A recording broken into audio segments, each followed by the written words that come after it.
Hello, survivors, and welcome to another episode of Will You Survive? The podcast. I am your host, Eric, and I'm joined here by my two co-hosts, Alex. That's me. And TJ. Hi. You know, I feel like we haven't done an actual proper introduction for an episode I know, I blame TJ. in a good while. I don't know. It's why all you blame TJ's me. fault. That's definitely not my fault. Because you speedrun Minecraft.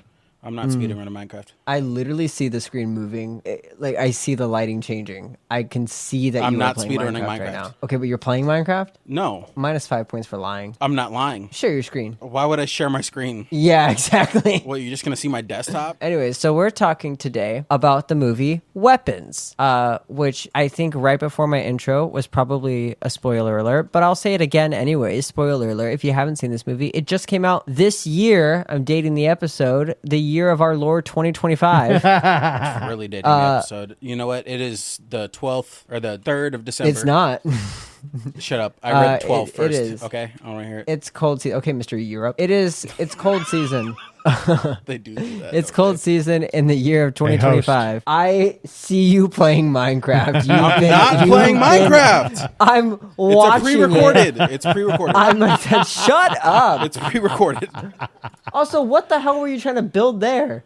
It's pre-recorded. I literally see your skin. No, I'm just minus watching 5 a Minecraft points video. again for lying. You've lost this episode. You know what?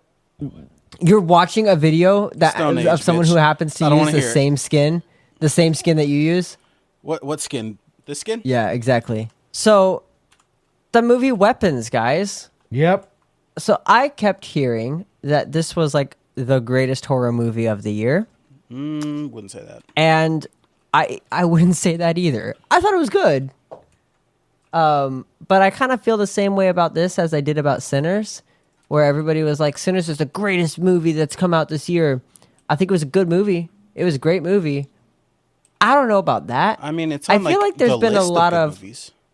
Exactly. Well, I feel like there's been a lot of horror movies that are like they're really good, but then they get kind of silly at the end, Yeah. and it kind of kills it for me.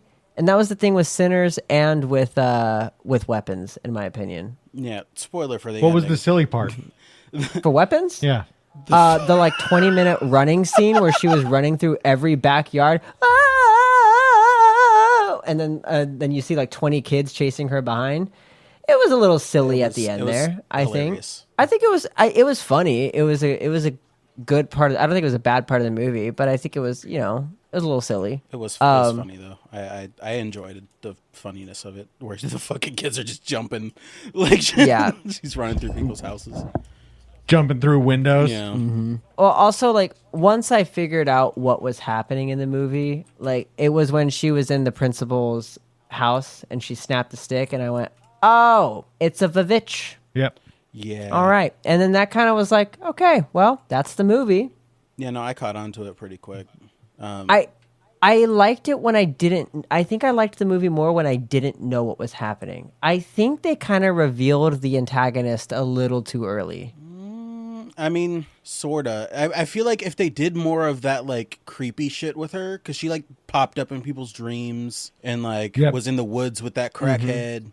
Like, if they did more of that, and then, like, near the ending, we figure it out, I feel like they That's should've what done I more mean. of that. Like more like Signs. Yeah, like, you barely see, I think they revealed her. They made her not scary because they revealed her so early. They revealed her in the house in daylight with the principal, which that was a cool scene because it's like, oh, okay, I get the whole movie. But like that killed it. Now you know the entire plot. Yeah. You know she's a witch who's controlling these kids with the stick that she has, or with this magic that she has. So like it kind of just gave away the whole movie in one fell swoop, in my opinion, when you found out what she was doing. I think I agree with TJ. I think they could have kind of played it off where it's like there's still like all this mysterious stuff happening. We don't know what's happening. And then towards the very end, you're like, oh, now I get it. It's her. She's doing this. Because they could have shown her, but not shown that she was the antagonist. You know? know, because we Right. didn't really find out about his aunt until like way later in the movie, Mm-hmm. And then it was just like, oh, Which- big bad. Okay, got it. Which I do like the way that the movie was broken up. I love. I saw it originally in books where each chapter would be from a different character's perspective. I think not the Percy Jackson books, but the Heroes of Olympus books did that, where each chapter was from the point of view of a different character, and the story would continue. And then sometimes it would be like, so this is happening with this one character. So now let's go back a bit. This is what was happening during that time, but with this character. Yeah. And so you would kind of get two parts of it was the same timeline, the same time, but you're getting two different perspectives and you kind of get to piece those together. Yeah. I liked how this movie did that, where it showed the different perspectives, like what was happening with these people during this time. I liked that. I thought that was really interesting. But again, I just think they kind of killed it by revealing the antagonist too early. Now, do you think that you would have been affected more positively or more negatively to find out that they did shit like this? Maybrook News, MaybrookMissing.com.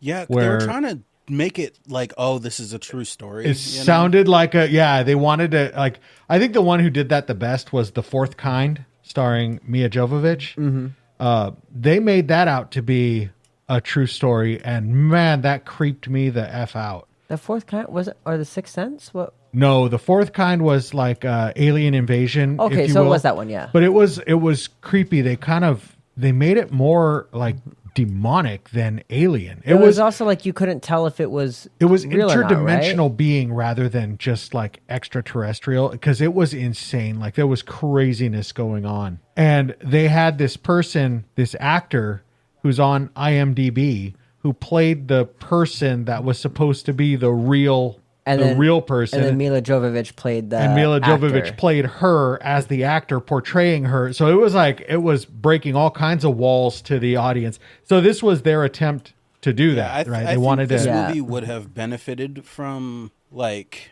the found footage like format, like Blair Witch type shit. So like what if that's a good point. We'd see everything, like all the kids running away through like the doorbell cameras like we did in the movie, but then like we would see like the search for them through like, like through people's cameras in their homes, What if they would have done that? Like, I love the idea. You just brought that in my head, using the idea of the police finding all of the door cameras, compiling them all together. Mm-hmm. And like, because that police officer went into the house and was taken over by her, if you will, possessed. I don't know. Then you see the body cam. That would be fucking cool. Sick. But and then I also see him attack the girl. Right. That would be cool. That would be. I also thought cool. like, what if it was home dude, the crackhead, walking around with a video camera, right? Because he was a scavenger. He had all kinds of old shit, right? Mm-hmm. So I think that could have been. He just has like a GoPro on his head or something. I think you just came up with something. That would have been a great movie lean idea. Into the fact that this is like real, what's more real than true like story found footage, And I thought that when I was watching it, I'm like, this would be cool if it was found footage. Okay, real quick, let's talk. You brought up police. If I was that cop, yep, and I said, "Do you have anything that is gonna poke, prod, or stab me?" and you say no, and I reach in and get stabbed by a needle, I'm clocking you. I mean, do not blame the cop at all. Yeah, he did. He did exactly that. He knocked him. He looked at his hand. He was like, "Fucking clocked him." Clocked him. He was shaking for a second, and then he just went, "Fuck!" Punched him in the face.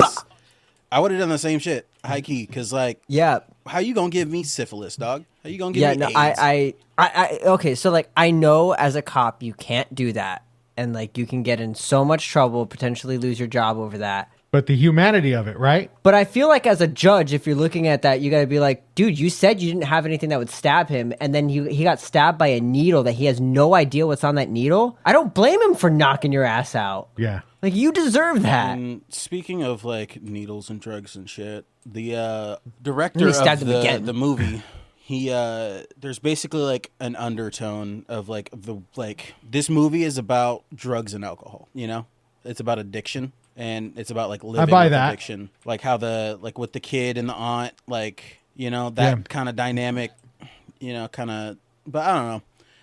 I don't really. Yeah, what a horrible. See it. but I like see it. There's a lot. I don't either. There's a lot that they had put into this.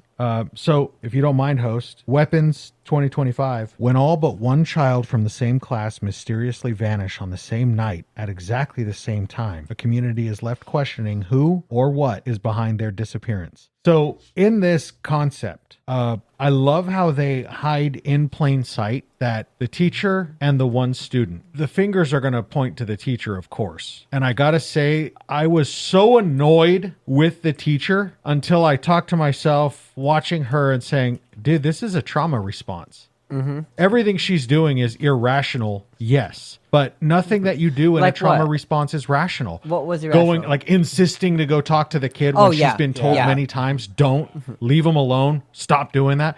But she knew something was up, and she couldn't let it go. Well, I also I understand where, like, it sucked because she got painted as the witch, the predator. Yeah. And she's like, no, I'm a victim just as much as this kid. Mm-hmm. Like, he's my only chance of any sort of normalcy or answers. Right. He's the only one that could understand what I'm going through right now. But because she's the adult, she was seen as the predator. Right. She was also the only person to notice that he was acting different, you know? Yeah. Yeah. What I loved I forget his name, the older dude who went to confront her and then ended up saving her. Josh Brolin. Josh Brolin. I watched this movie loved a week his ago. character. I don't remember his name. I loved his character where Archer. He did not like her. He was one of the main ones accusing her. Yep. And then when she got attacked, he was like, no, like, I'm not going to let you get attacked. Like that's not what I just want answers. I don't want you to get hurt. I thought that kind of character was very cool to see, mm-hmm. where I pretty much said it, but like, he's like, I don't want to see you get hurt. I just want to know where my child is. Yep. And I felt like you might have the answers. But then after seeing her get attacked by that crazed principal, then he's like, well, clearly you're a victim here too. Yep. Clearly you don't know what the fuck is going on, because that is crazy. Mind you, you guys do realize the chameleon, mm-hmm. in this movie, the principal? Mm-hmm. Who is that? That was Wong from Doctor Strange. Benedict Wong is his name. Oh! Isn't that crazy? You know, I recognized him, but I didn't know from what. No, I knew that. Oh, he was also in The Martian. We watched that. The scene. Mm-hmm. Oh, I know who he was. He was Bruce. Yeah. So, okay, but that scene where he killed his husband. Fucking brutal. Dude. I could have done without the throw up though. I feel like that was a little too cheesy. I feel like the black vomit was a little too cheesy. Yeah, I know what you mean. I don't blame you for that. The head bashing, and then you hear that he's still alive while it's happening. Brutal. Yep. Oh my god, that was horrible. Yep. That was really graphic. I like the like her ritual, you know? Yeah. I thought that was it was very creative. Mm-hmm, very creative. The way he just kind of froze up, you know? Mm-hmm. I was like, oh fuck. Yeah. Okay, let me tell you something though. Mm-hmm. If somebody says, can I have a bowl of water? Get out of my house. And I go, well, okay, hang on. Someone says, can I have a bowl of water? And I say, a bowl? And they go, yeah, it's this weird thing. I don't even rationalize it anymore. I'm like, all right, I give you a bowl of water. Then you pull out shit and you cut your hand with this thorny stick. No, I'm taking away that bowl. I don't know what the fuck you're doing, but I'm not letting you continue that. They just stood around and watched her in their house do that. Like, absolutely not. The second you start cutting your hand on purpose and denying first aid and dripping blood and like rubbing your blood all over the stick. No, I'm taking that bowl away from you. I'm not letting you continue that. That's clearly ritualistic shit that you're doing. Yeah, absolutely not. I'm not letting you finish that. Yep. I feel like I survived this because I don't let her do that. Yeah. Like, what? Definitely. But yeah, no, as soon as she asked for a bowl of water, I'm like, yeah, this bitch is weird. She looks weird. I'm a very judgmental person. No. I mean, get the fuck out of here. Yeah, no, I'm not going to lie. Because the principal had the right idea where he was like, this is inappropriate. You do not need to be here at my house. Yeah. Like, I will give you a glass of water at my doorstep. You do not need to come in. No, it's the fucking husband's fault letting them. And that's what I was going to say is is all couples, all relationships. You need to back each other up at all times over any stranger walking up to your house. If your partner has a hinky feeling, you're not there. You're not talking to the person. You didn't have the conversation with this person in the office. And now this person is coming to your home inappropriate. There's no reason for you to come to my home. I missed And how the did bus. you know I lived here? That's what I was wondering. How the hell did she know where he lived? I would not be okay with that. Like, No. I don't know. If I was with somebody who was like, I don't know, this isn't a good, like, you shouldn't be here, then I'd be like, okay, well, look, I'll give you a glass of water. You said you're thirsty. I'll give you a glass of water. We'll call you an Uber, maybe. But other than that, You're not sorry. coming in my home. This is inappropriate. You shouldn't be here to begin with. I don't know how you even know where I live. You shouldn't be here. And I'm that- backing up my spouse. Yeah. If they're And uncomfortable, you gotta put then your I'm not foot inviting down, them too, in. because he kind of was just like, okay, I guess she's coming in Right. now. I'd have been like, babe, no. No. Yeah, like, no, I don't know. If my spouse is uncomfortable with somebody being at my doorstep, I'm not inviting them in. Yeah. Which I will tell you, I say which without the pun intended, but in these type of situations, permission is absolutely necessary. There is vampire? in voodoo, you have to believe in it in order for them to take hold of you. So there is a lot of speculation on it that if the person, I don't want to say, simply doesn't believe in voodoo, but adamantly believes counter, I will not let you take me, they can't. Permission is necessary. This goes through every single, if you consider Bible truth or lore, if you consider all the religions of the world, fact or fiction, whatever you want to say, all of them hold the same concept. In possession, permission is always sought. I mean, we saw that in the third Conjuring, Yeah. where he, I think his name was Archie. Was that? Archie. Yeah. He told the demon Yeah, he in told David, take me instead, and then he didn't realize the demon was just going to take him too. Yeah. But Have you seen So that's yeah. Talk to Me? no. I want to see that. That's on my list. Yeah, if I win this episode, One of the many? I might pick that actually, because it's very similar in the fact that like you grab the hand, and in order for like the possession to happen, you have to say I let you in. Okay. So that Yeah, kind of that adds one- to your point. And then recently, okay, let's just talk about some other movies really quick. Have you guys heard about the what is it, the Woman in Black or the Woman in the Field or something like that? The woman in the yard? Yeah. No, they were talking about that I yesterday. I saw one trailer for it and I thought that looks eerie, Yeah. but not enough for me to want to watch it. But then some friends were I mean, I don't even know if I can say friends. People in the Discord were talking about it, and like, not to be mean, I barely know the people though. I don't know if I can really consider them friends. Acquaintances. Yeah, and people in the Discord, they were talking about it, and they were I'm like, smiling ear to ear. You can see it. they were like, this movie. They were like, that movie was incredible. And I'm like, Wow. holy shit! Okay, I'll watch it because it caught my attention. It looked eerie. And without knowing what it is, I was told there's a major twist. Yeah, I don't know anything about it other than that poster of that woman in black sitting in a chair in the middle of a field. Something about it is so fucking eerie. Yeah. Yep. It is. It's kind of like, I don't know. It sends shivers down my spine. I've heard it's incredible, so I kind of want to watch it. So there's just a little, what do you call it? We call them fun facts. I don't know if you know this, but the film is set in Pennsylvania. That makes sense. And in Pennsylvania, the only place you can buy liquor and wine is at state stores. And you cannot buy liquor, beer, or wine all in the same place. So that liquor store was a goof. That wouldn't have been there. Just a little fun fact. That's funny. Now- I did love. I thought the teacher's response to everything was very realistic. Yeah. Like the going and buying 2 bottles of vodka, grabbing one, and then being like, maybe 2. I Just think maybe, yeah. Yeah, I think all of her reactions were very rational. I think. I also think all of the parents' reactions were very rational when Yeah, they found out unfortunately. about her history. Yeah, unfortunately. But like, okay, so here's the thing. I feel so conflicted about this because on the one hand, I do understand, yes, it's inappropriate, quote unquote. But at the same time, it's like, what is a teacher for if not to support the student? If the Right. student doesn't have a ride home, Right. I mean, I get it because unfortunately, there's really shitty people who will do awful things to children. And it's awful that you even have to consider that. Right. But it's like, what is a teacher for if not to be a mentor and a help? Well, and this is And that's what like good teachers get into teaching for.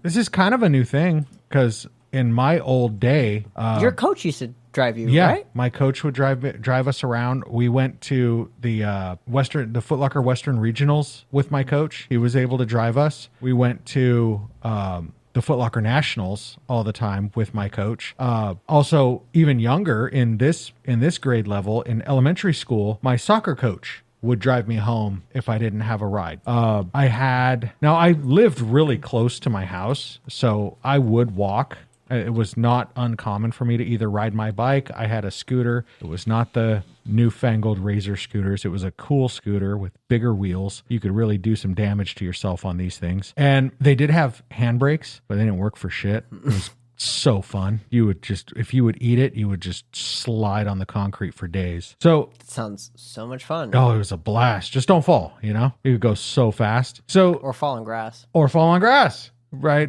Steer off the road. Mm-hmm. It works. So with all of these, one of the things that I wanted to bring up about this is you guys definitely know, our audience should know, who listen to the podcast regularly, this is the OG zombie. This is exactly where the lore comes from. It's like the a voodoo Haitian zombie. voodoo. Yeah. And it's incredible. What I really like, and now the nuance here was, again, TJ's right. Once again, we're talking about the ending already, is how they said that many of them, like the parents were eating soup, but somebody else was feeding them. Many of the kids had begun talking again. Mm-hmm. Because she was literally sucking the soul and the life out of them they had to keep regain herself it all alive. Back. I did think that was interesting because it kind of it told a lot in a very short amount of time. Right. To say that like this had long lasting effects on them where they were affected by this, where they were essentially zombies for a while and they were slowly learning how to be human again. Yes. And like that's kind of a scary thought because it also kind of makes me wonder how much of it is them trapped inside themselves and slowly being able to come back out, or how much of it is like they just aren't there anymore. I feel like it might be and are slowly becoming them again. Type beat from like Get Out.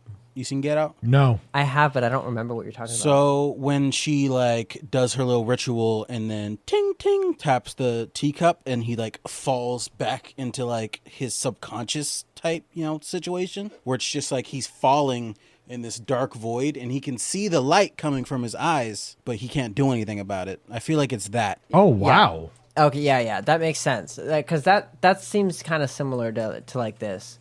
Like at least that's one option, because like I said, it's either like they're trapped inside themselves and they just are slowly horrifying. coming back out, or like they are gone and they are slowly becoming human again, kind of like starting as a baby, starting fresh, but you're already 5 or 6 or whatever. So I think kind of the same way, but differently. I think like coming out of a coma. Sure. It's very similar, like you're saying, but you're not starting over like at birth, but a lot of ways you have to, right? Starting to speak again, to learn how to walk, starting to walk again. Like all of those things after coming out of a coma are very common to go through. The struggles. Now, I wonder if any of them suddenly just knew how to play piano now. Yeah. Or speak Chinese. Brain trauma causes the craziest things. We don't know anything about our own brains. It is remarkable how little we know about both our ocean and our brains. Yeah. I mean, brains are we've gone complicated, Like we've gone further in space. About it? It's just a bunch of fucking squiggles in your skull. That is what's wild to me. We know more about the moon and about our immediate space area than we do about our own ocean. Yeah.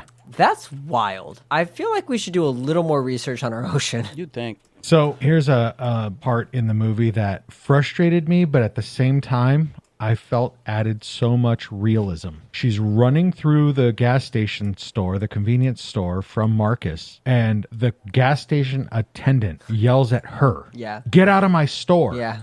And she yells, fucking help me. Yeah. And I thought like it's so ridiculous, but at the same time, okay, let's go into 2025. That's so fucking realistic. No, Yeah. Oh my God. That just made me remember there was in like New York, there was this like young teenager and fucking some dudes just like rolled up on him thinking that he was a part of a gang, and he started like running. And these motherfuckers had machetes, and he like ran into the fucking convenience store, and he was like trying to fucking hide, and like convenience store dude just wasn't doing shit about it, and they dragged him out and murked him. Very fucked up.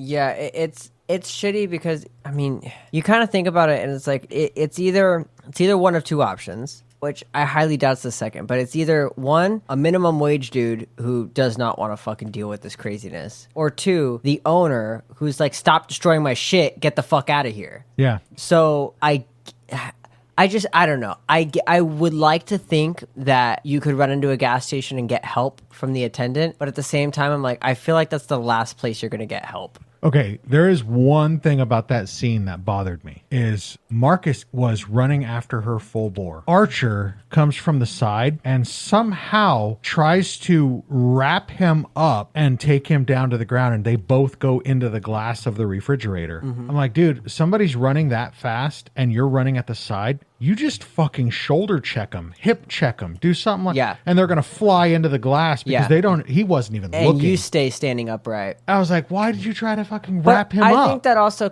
I think it adds a little realism where it's like, I didn't necessarily well, no, actually Archer was police trained, no? He was a police before. Was he? I think they implied that he used to be an officer, because when he spoke to the police chief, I think it was the chief or the lieutenant. Yeah, he did seem like he was on like a first name basis. He said, yeah, the police chief or the lieutenant or whatever he was like, yeah, but you're not on this case. Oh, okay. Like he was basically telling him, like, you're not a cop anymore. Like, this is not your job anymore. I could see your point, but I didn't take it that way. Well, but because what he said was because they don't report to you. Yeah. And he's like, why didn't I know about that? But that kind of implies something like, I used to have some sort of position. I see your point. And he's like, yeah, but they don't report to you. Like, did you also like the nuance, the detail, how he was fucking up so bad at work? Like, yes, I loved that, where he's like, no, I fucked up. I ordered the wrong shit. That's my bad. Like two things. The foreman's like, dude, you. But I also think it's like, dude, your kid just went missing. No, I get it. Stop working. That's the reality. Home. Stop trying to do this right now. If I may, it's like somebody that I know. His boss just had a baby at this point and was still trying to come into work and was fucking everything up. It was like, dude, go home. Just take your hands off shit and walk. I won't say who this was. Just take your hands off shit and let your general manager do what they got to do. It's a story I heard. It's apocryphal.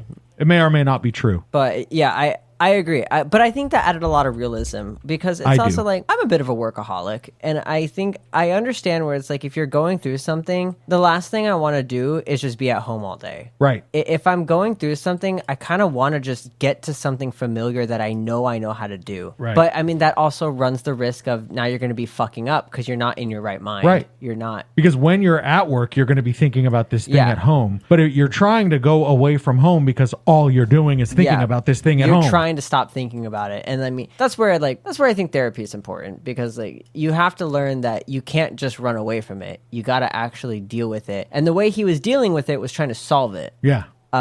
Which he actually did. So to his credit, he did solve it. And so did the little alcoholic teacher, man. She bothered me so much until I went through it in my head and was like, you know what? No, this is just a really good portrayal of a person going through an absolutely terrifying and horrible trauma response. And she's doing all the wrong things. You know, you drinking is just going to mask it. It's not going to fix it. Yeah. You know, you're not going to actually get away from it. The drinking. And then how did you like those nightmares? Ooh. Like hers was good. Oh, I was with Archer Eric while he was watching it, and he jumped.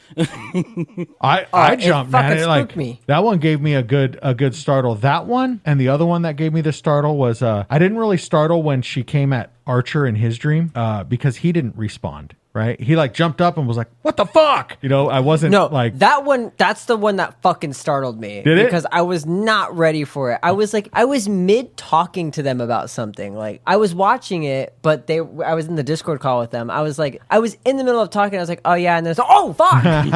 Jeez, sorry. Something scary just happened. And then I went back to saying what I was saying. But like, it fucking startled me. It got me. The one that actually got me to jump pretty good was when Alex opened the door. And also, by the way, just so you guys know, watching this movie at like 2 a.m. by myself and hearing this creepy fucking lady keep saying Alex over and over again was just like, it was so disturbing. But she's talking to me, guys. She knows I'm here. She was talking to me. And I was like, good luck getting my hair.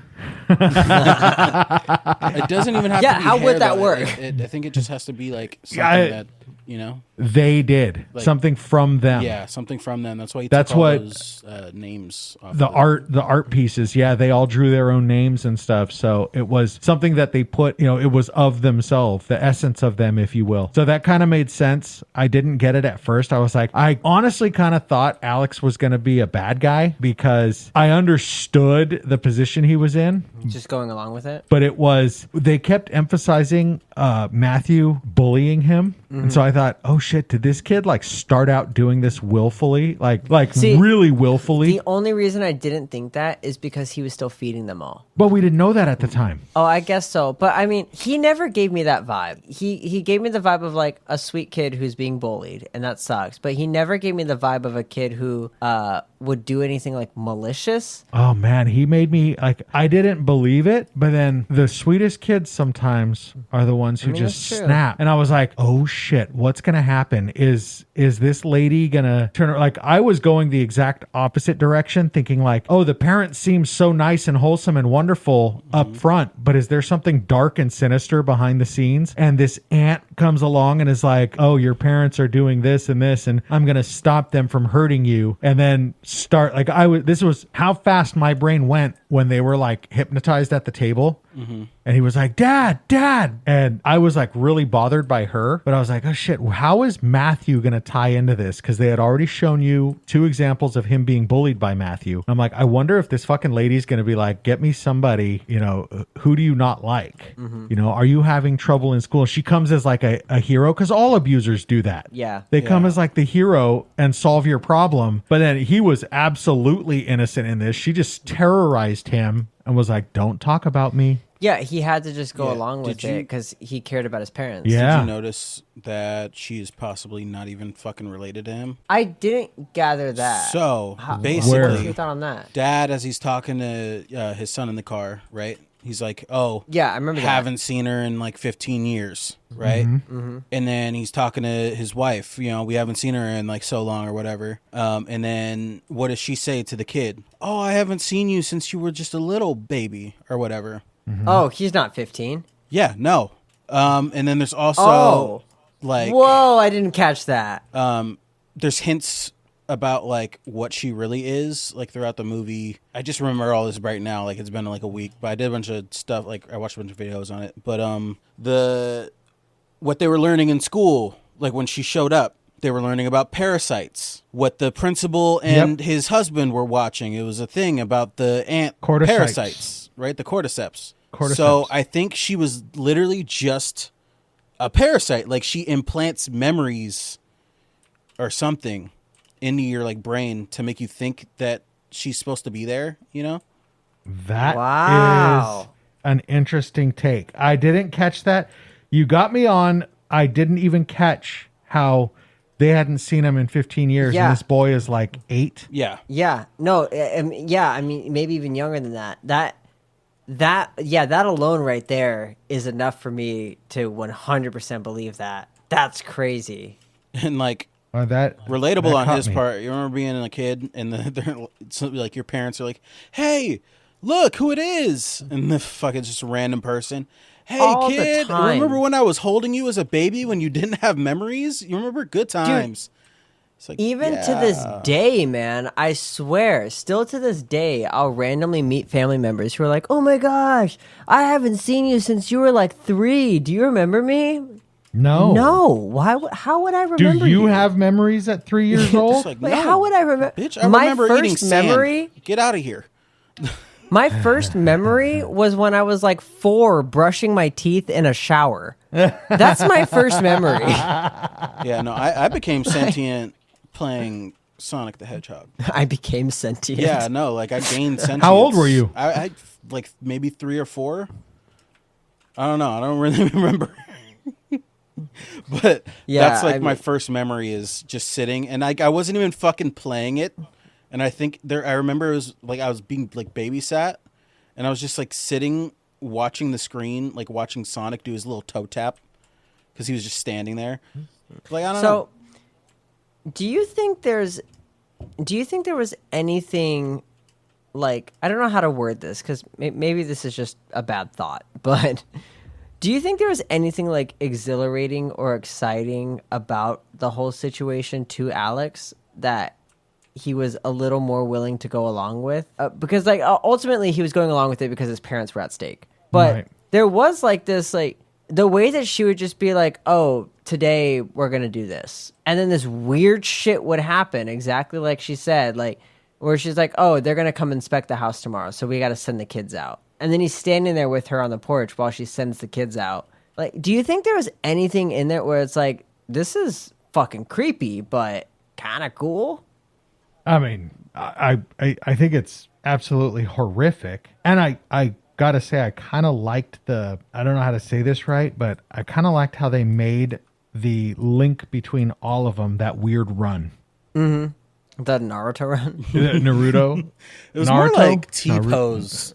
It was like a T-pose run. It was kind of strange, though. It was a strange running pose. It was very it was a unsettling. huge... And for how fast they ran. I mean, you need your arms to run that fast. It's a very iconic, like, I think it'll become a very iconic part of this movie. Yeah.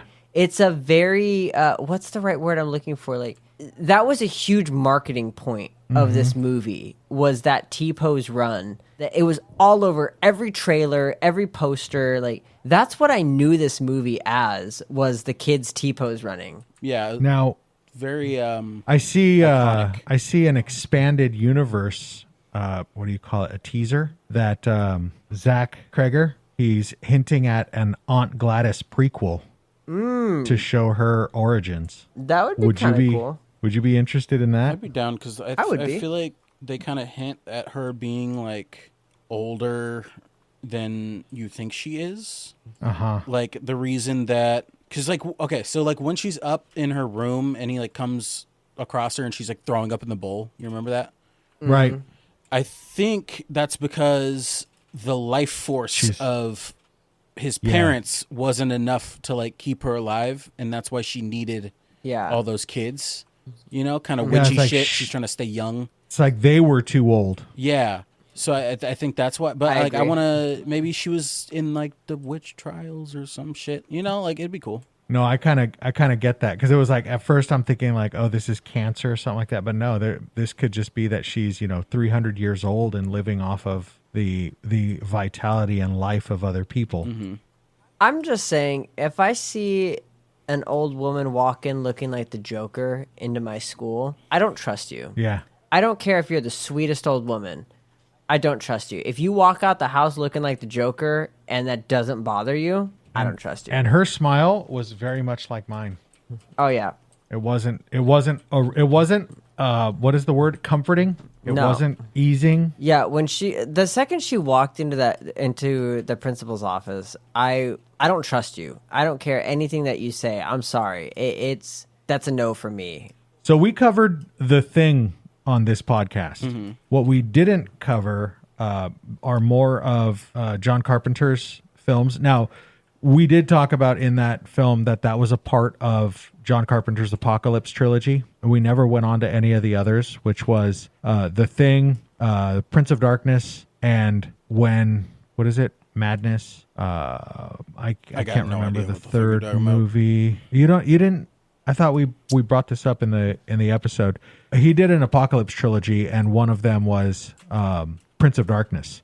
And one of the things that Aunt Gladys really portrayed well was, in that movie, there was a scene where a person was being possessed by the devil, and she did that exact creepy smile that Aunt Gladys did, where there's nothing warm about that kind of smile. There's nothing easing, comforting, or disarming. You see that, and you can't help but wonder, you're on guard. Yeah. How did the people watching this, like, for instance, Marcus's husband, how did he not put up his guard?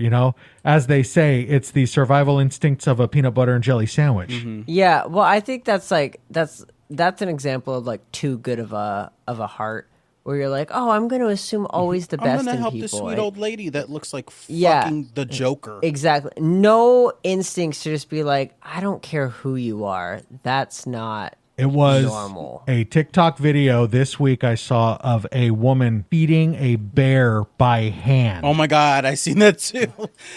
Did you? Yeah, it's just like there's like 2 fucking bears and she's on the porch. That's what they said, was this is the survival instincts of a pigeon. Literally. It's like... Yeah, look, I'm a huge animal lover, but with that comes a knowledge of what animals can do and how unpredictable animals can be.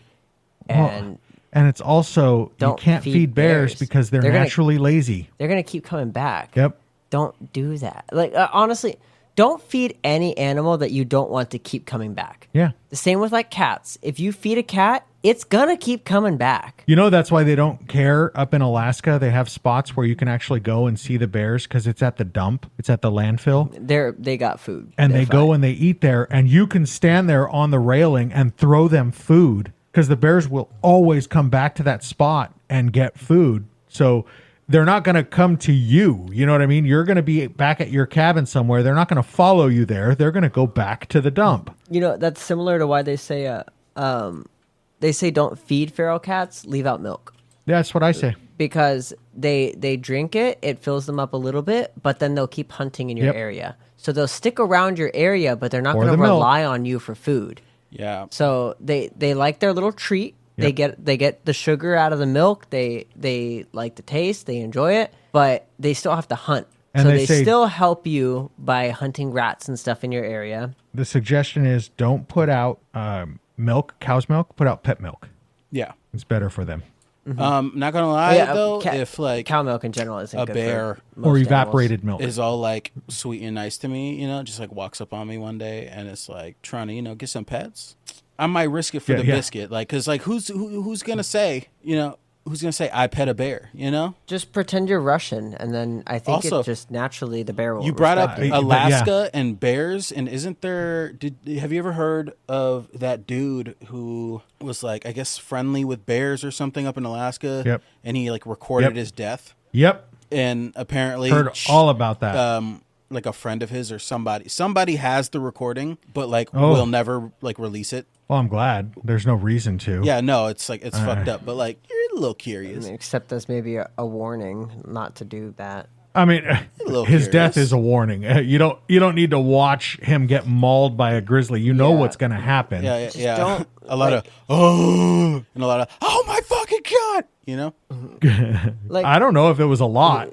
I think it happened pretty quick. Dogs alone can be incredibly deadly and dangerous. Like, as somebody who works with dogs and who has been in the pet industry for 8+ years, it can be very dangerous. Certain dogs can be very unpredictable. I mean, unpredictable I put in quotes because it's, if you read body language, there's very few dogs that actually do something unpredictable. Yep. And then most of the time there are signs. Rage syndrome and shit. Yeah, there's very few. Like, there's only one video I've ever seen on Instagram, which I felt validated because there's this one account that I follow that I wish I remembered his name, but he watches these videos and then he gives his commentary on it. And I remember watching this video before I even saw his commentary on it. I watched this video of a Rottweiler.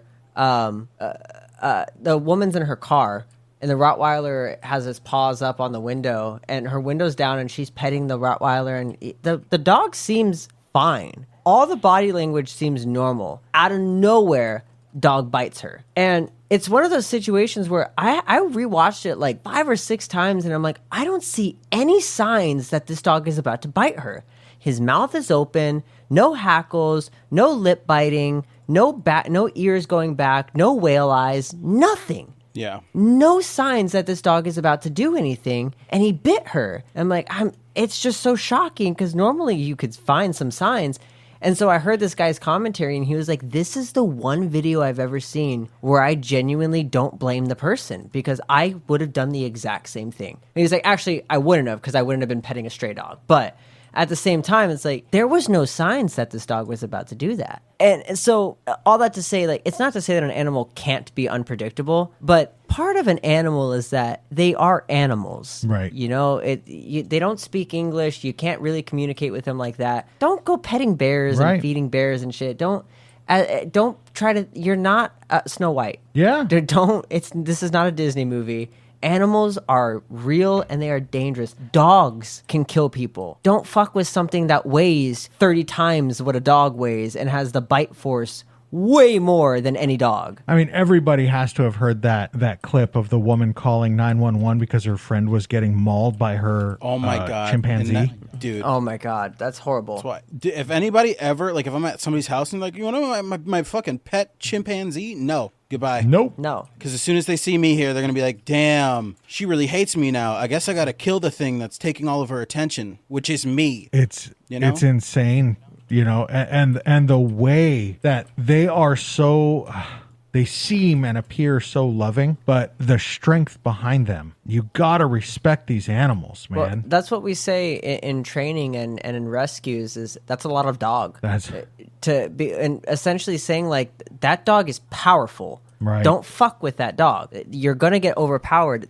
I remember there was a shepherd that I was just walking to a kennel, and he got a little reactive. And he started pulling, and he made me dirt surf for a little bit. My feet had no traction. I was just going with him for a second before I was able to get my strength and reel him in. And once I got him in the kennel, I told, it was my mentor, I told her, I was like, that's a lot of dog. Yeah. That guy can overpower me. I can't work with him. Because he already had some aggressive tendencies. I was like, if he decided to get aggressive with me, I can't stop him. Yep. And I think it's important with animals, especially when you work with animals, you have to know your limitations. You don't want to be working with a dog who can overpower you easily and has aggression issues. You don't want to find yourself on the other end of an aggressive dog. So here's just a funny moment from my watching this movie. Gladys tells Alex, she's sitting at the table with him, and she had them stab their face with the forks. Oh yeah, that was awful. And she tells him, after she stops them, she tells Alex, I can make your parents hurt themselves. I can make them hurt each other. I can make them eat each other if I want to. Mm-hmm.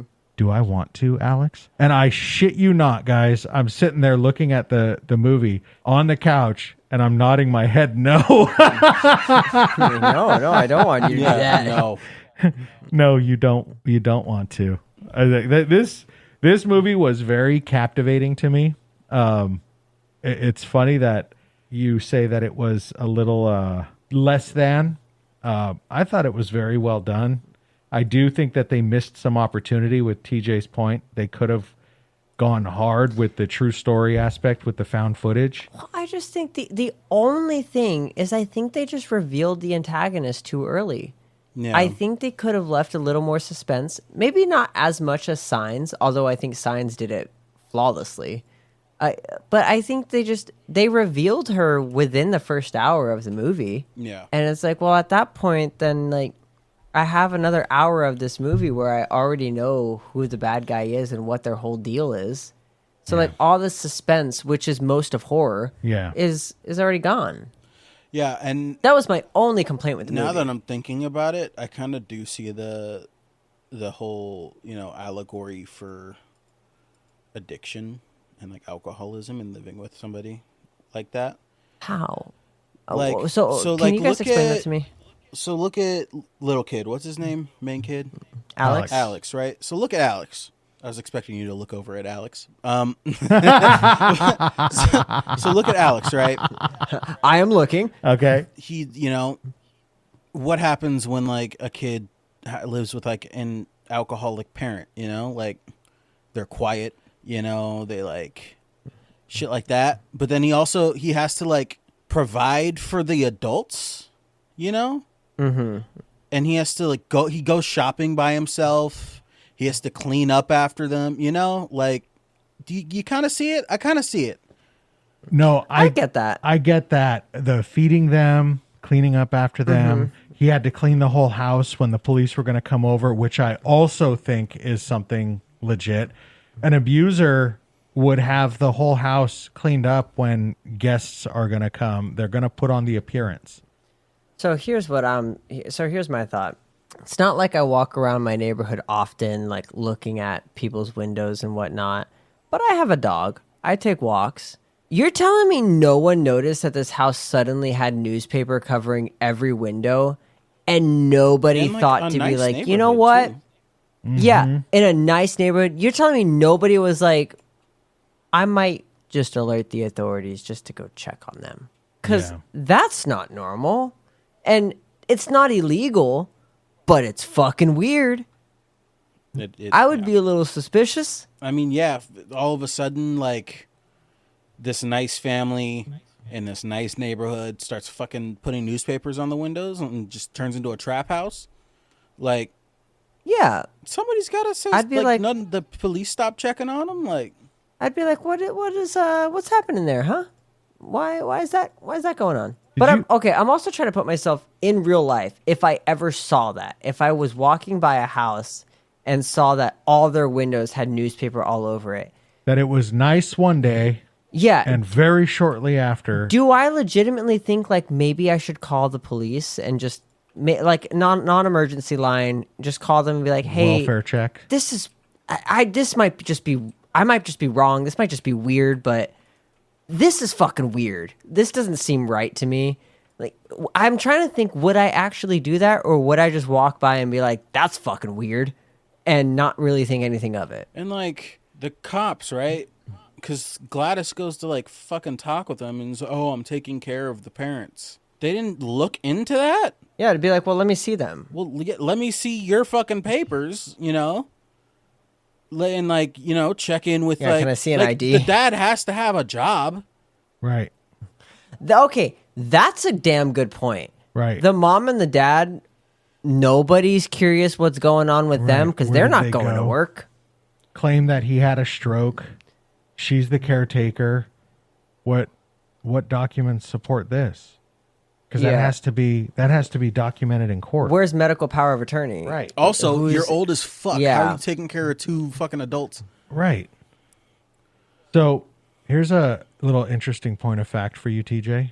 Did you know that Jordan Peele was very close to making this movie with his Monkey Paw studio? Really? He was very close. Feel like it could have turned out slightly better.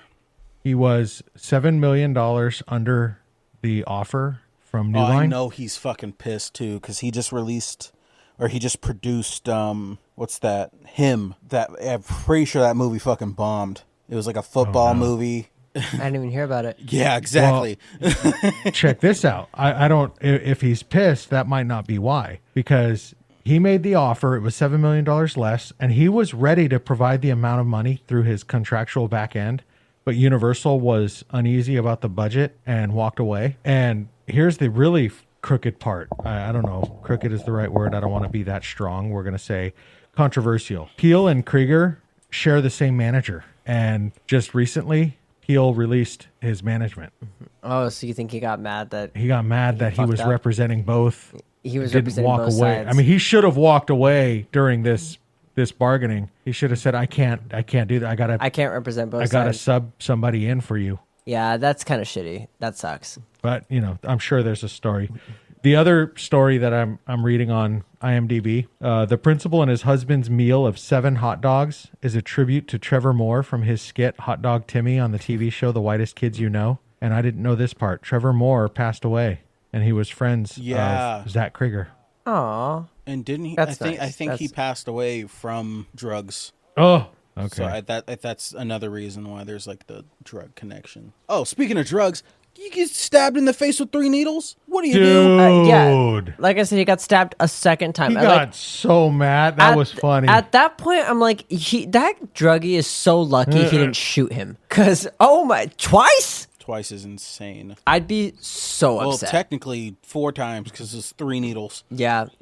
So, but at the same time, it's like, I did feel for the druggie there because he was being haunted for a little bit there. So something that I will say about this is that was one of the scenes that I would classify as humorous. Because I was told, you know, reading up on this movie ahead of time, that I was going to laugh more than I was going to jump. And one of the parts that I did kind of chuckle at was the crackhead keep getting up and coming after Archer. Oh, yeah. And he kept throwing him around. Yeah. I'm like, okay, come on. All right, fine. And then all of a sudden she comes up and just blasts. I was like, damn! But I was pretty upset that she put the gun down. Like, I was so mad that, like, why do you assume that there's no other threat near you? Yeah, there was a couple times throughout that scene in the house where I'm like, there are still bad guys in the house. Yeah. And there are. Like, they didn't go up to help Alex until it was already over. I know. I'm like, the child that's upstairs, you didn't think to go help him? How did you not hear the slamming of the doors and like banging on them, breaking them down? I guess is good that they didn't, because then they would have killed his parents, and ultimately they survived in the end. Well, I think they're still there was in a that little state that they're in, because he. But are you guys old enough to know, or young enough? I don't know the right way to say that. Matilda? Yeah, we know Matilda. Well, I know Matilda. Was this a little Trudgebull and Miss Honey? I know much darker, but because apparently Trudgebull and Honey were related. Yeah. Huh. And so Alex went to go stay with his nice aunt. That's what I got when the narrator said that he went to go live with his nice aunt. I was like, oh, it's fucking Miss Honey. Yeah, I mean, well, I wonder if here's kind of like an interesting thought experiment that there's no way to really know, but I wonder if the parents would gain back their sense of self sooner than the children would, I don't know. Maybe the opposite, or longer. Maybe it'd be the opposite. I think it matters how long they were under the spell. That's what I was thinking. They were the first two, so they might take even longer to come back. And I wonder also if they even can. If the ultimate result is death. That's what I'm kind of thinking. The ultimate result is death for all of them. Like maybe Gladys was able to keep herself alive as long, like throughout the natural life of the person, and then when they died, she rapidly deteriorated. And that's why she constantly needed more. That's why and I think that's also why she got kids, because that gave her the most longevity. Mm-hmm. And getting that many kids must have given her quite the boost, because there was also I got the vibe of vampirism, but I think she seemed to get stronger or like more healthy. She only went out at night, but I kind of thought that was possible because she was just so ugly. Well, she went out during the day. She went to the school, and then she went to the principal's house. But wasn't that after she had already gotten the kids? Yeah, it was. Because when she first moved in, the dad mentions she looks rough, like she's not gonna last. A month. Yeah. I bet she won't. I bet she won't be here more than a month. Yeah. So she was probably real cooked when she showed up with her weird ass tree. Which she's like, carry this in for me. Oh yeah, no, I wouldn't allow someone to bring that tree in. Oh man, I don't know. You bring a bonsai, sure. You bring an aloe, sure. You bring that. You bring a dead ass tree. I don't know. I don't know if I'm letting that in my house. I think just from a pure decoration, also spiritual side, I'm okay. maybe that one stays. But overall, I think a good movie. I would say 8 out of 10.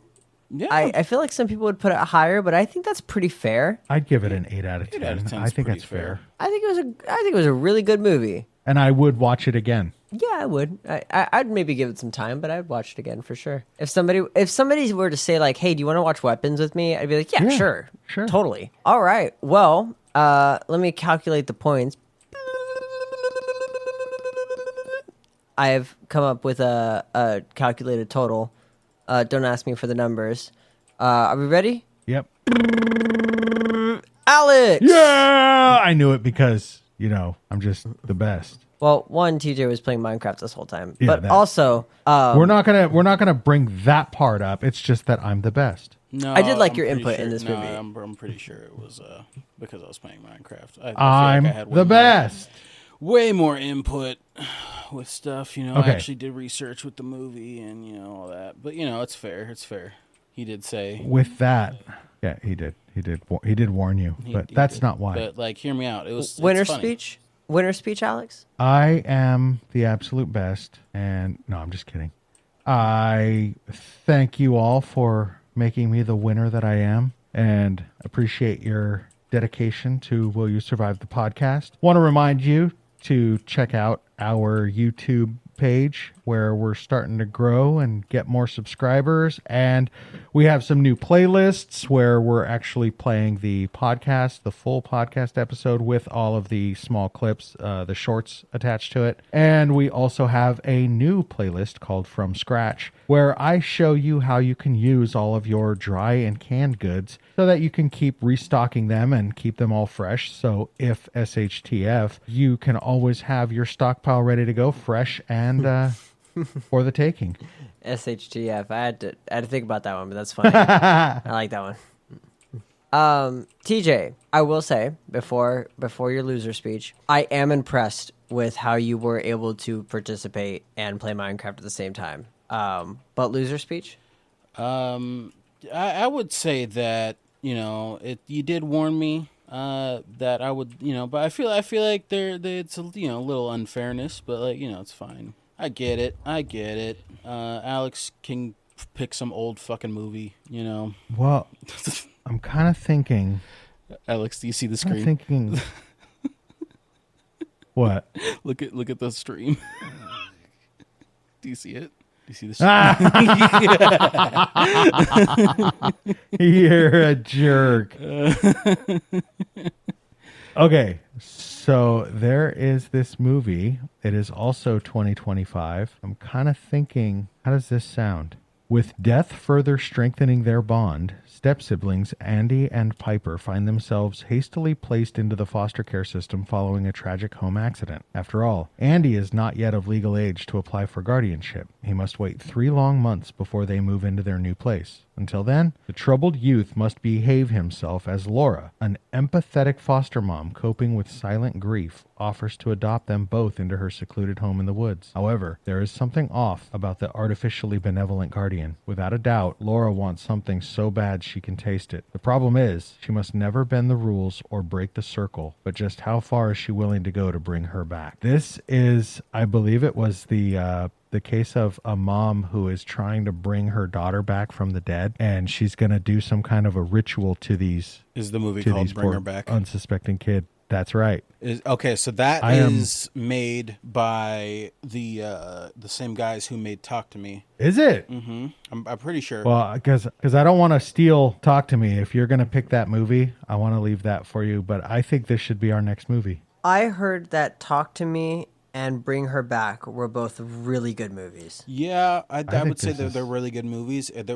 Talk to Me is really brutal. I have not seen Bring Her Back yet. All right, well, good. This is. I've heard Bring Her Back was like real fucked up. Funny story. Like it really fucks you up. Funny story. I've heard. So it was me, Maddie. Is it my sister? My sister and Clobert, Eric, right? Mm-hmm. So me and Maddie, we go to the weed shop, pick up some edibles. Maddie's like, "Hey, let's eat them in the car, and then when we get to the movie theater, it'll hit, right?" And we go to see fucking Talk to Me. Oh no! Oh no! Oh no! And it starts hitting like maybe halfway through the movie. It starts hitting, and dude, like the amount of brutal this movie is plus high does not fucking work out. I was over here manual breathing, and then there's like a fucking kid hitting his face on like fucking shit and wild. So wait, so me and Maddie manual breathing. Walked out. You We mean were you're just like forgetting to breathe? Yeah, I was like, I have to breathe. Oh shit! So me and Maddie walked out. Was it and sat in the because car. you were in like so much suspense? Was it just like dude, captivating? It was just too much. Oh, okay. It was just too much for the high. It was crazy. And then we just walked out and left my sister and her cousin in there. It was just okay. But yeah, I rewatched Either of those movies, I'd be very excited to watch. Well, should we try to do a watch party? We can do a watch party. We just gotta, make the when are we doing it, and If you guys want to do it, absolutely. I genuinely don't know when I could. I don't think I could commit to a time. Oh no. Okay. But if I'm available when you guys do it, I'll absolutely do it. All right. Well, I'm scheduling 6 days a week and working 6 days a week. So to be continued then. To be continued. But with that, should we give them our socials? Yeah, Alex, you know those. Everybody, go check out our socials. We are on YouTube, TikTok, Facebook, Instagram, and X. On all of them except X, just search Will You Survive the Podcast. On X, search The Boys at Will You Survive the Podcast. You can also send us your emails. We love getting emails. Send those to theboys at willyousurvivethepodcast.com. That's THEBOYS at willyousurvivethepodcast.com. You can also simply go to willyousurvivethepodcast.com and watch all of our podcasts there, or listen rather. So that'll be an easy place. But we are available anywhere you get podcasts. So just search us out, find us, watch, subscribe, follow, do all of the good stuff. Like, comment, share, and help us get to our audience. If we were on your Spotify Wrapped, you should 100% tell us, and we will shout you out, because that would be super awesome. And please post it and tag us. That would be super crazy that would be and super awesome. Crazy, and like it'd be like an honor, you know. We would 100% shout you out for that. Also, I failed the speed run. I got to the Nether and I was getting blaze rods and I fucking died. Oof. I'm gonna post some. And that's why you lost. I'll be posting some B-roll from when we went shooting. I wish I got to go. That was fun. That was a lot of fun. I love shooting guns. We went through a lot of ammo. Yeah, I bet. All right. Well, thank you, everybody, for listening. Thank you, Alex and TJ, for joining me for this episode and for watching this movie. I hope you guys enjoyed this episode, and I hope you guys enjoyed this movie, because it was a pretty damn good movie. And with that, we will talk to you guys in the next episode. Stay alive. Unless you are a fucking disgusting, weird makeup hag that steals children. Kind of like Dwayne Rock Johnson.